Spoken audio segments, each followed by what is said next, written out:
మా అనిల్ రావిపూడి దర్శకత్వంలో నేను ఒక సినిమా చేయబోతున్నాను. అది లీక్ ఇచ్చాడు కాదుగా, చెప్పాడు కదా.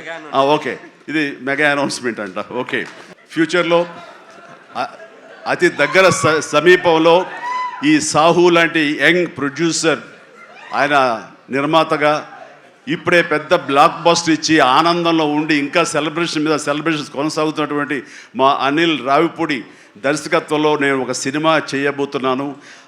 అది లీక్ ఇచ్చాడు కాదుగా, చెప్పాడు కదా.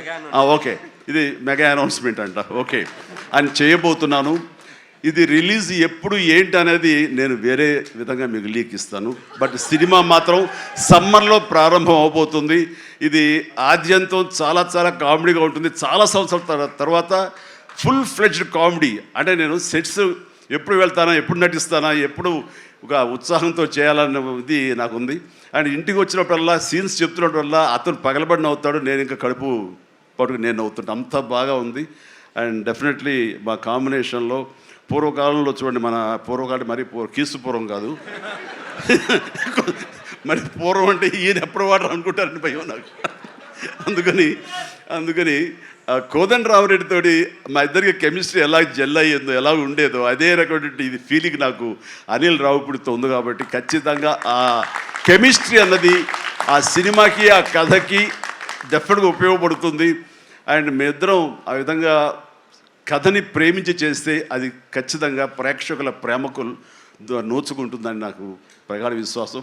దానికి సాహో, అదే సాహోతోటి గోల్డ్ బాక్స్ కొణిదెల సుష్మిత ఇద్దరు కలిపి ఆ కాంబినేషన్లో ఈ సినిమా నిర్మించబడుతుంది. కాబట్టి all the very best, God bless and thank you once again for everyone. మీ అందరికీ నా ధన్యవాదాలు తెలియజేస్తున్నాను. నమస్తే, జై హింద్.